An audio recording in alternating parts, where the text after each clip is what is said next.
आपण करतोय ब्रेन की बात. आज आपण समजून घेऊयात लहान मुलांमध्ये मायग्रेनची लक्षणं काय आणि या लक्षणामध्ये मी जे शेवटचं लक्षण सांगतोय ते फार महत्त्वाचं. तर मायग्रेनमध्ये आपल्याला माहिती आहे डोकं दुखतं, तर लहान मुलांचं देखील डोकं दुखेलच.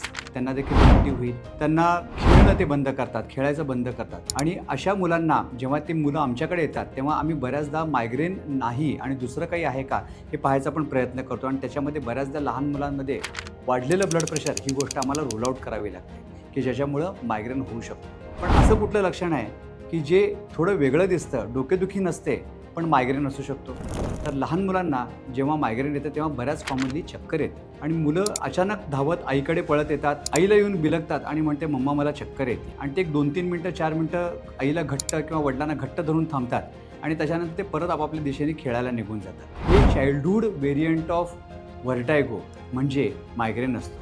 अशी काही लक्षणं तुमच्या मुलांना असतील तर कृपा करून लवकरात लवकर जवळच्या न्यूरोलॉजिस्टना दाखवून घ्या.